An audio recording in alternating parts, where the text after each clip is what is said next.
Welcome back. Ahead of this week's NATO summit in Turkey, President Trump is again blasting the alliance, arguing the U.S. bears too much of the financial burden for Europe's defense. For more, let's bring in the British ambassador to the United States, Sir Christian Turner. Ambassador, thank you very much for joining us. Good morning, Jackie. Happy 4th of July. Thank you very much. Good to be with you. You've got a big event going on next week overseas. I'm sad to not be joining you this time. I usually try to make it to those kind of things. But the NATO Secretary General came to Washington ahead of time to try to smooth over any tensions. As you know well, there's been a lot of raw feelings since Operation Epic Fury. By all measures, the U.S. has already agreed to language reaffirming Article 5, collective defense, but the president has made his feelings, his personal feelings, pretty clear. He posted to Truth Social, the United States spends more money on NATO than any other country by far to protect them without getting any benefit from so doing. Ridiculous for the USA to continue along this one-sided path when the relationship is not reciprocal. They were not there for us. Heading into the summit, do you and other allies believe this formal communique or what the president is telling you directly? So look, I think we've heard the president loud and clear, and this is not a new message on the need for burden sharing, and it's one that as Europeans we accept and as the UK we accept. So just last week, my Prime Minister Keir Starmer, the outgoing British Prime Minister, announced a huge rise in our defence spending. It adds up to 393 billion US over the next 4 to 5 years and puts us on a path to reaching 5% of our defence spend, which all NATO allies have committed to. So for the UK, we're the third largest cash contributor to NATO. That 393 billion, they tell me, is enough to buy all 32 NFL franchises.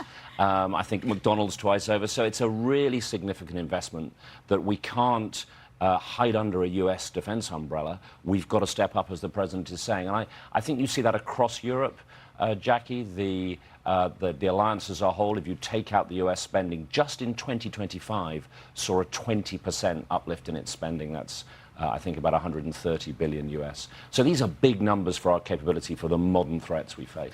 The counterpoint to that is that there's still a big gap between that bump in defense spending and taking over sort of primary responsibility for the defense of Europe. And the Wall Street Journal reports that Secretary Hegseth was planning to drop this bombshell announcement that the U.S. would withdraw troops from Europe. It was obviously stopped down, apparently by the Secretary of State and some other senior officials. But the U.S. ambassador to NATO indicated that this is not a settled matter, and that's going to be part of the discussion next week. Has the UK received any assurances that a forced posture review at this point in time is not going to measurably change, deterrence in Europe? So the review, from my understanding, and having talked to Secretary Hegseth about it, is a 6-month process. So we want to go through that in a structured way and have a proper look at how we work together and what the proper laydown is for the alliance as a whole. And that's what allies need to do. They'll come together in Ankara.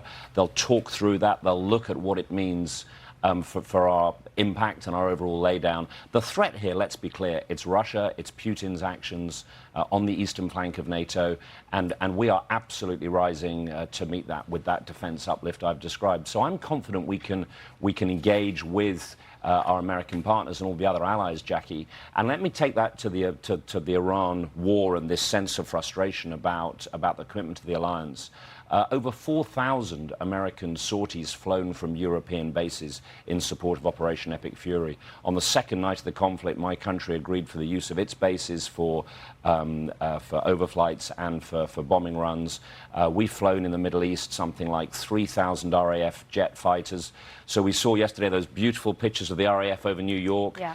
It's that Air Force that has been shooting down drones and missiles alongside the US in the Middle East, and of course the deep intelligence base that sits under it, where the UK and US are so uniquely aligned.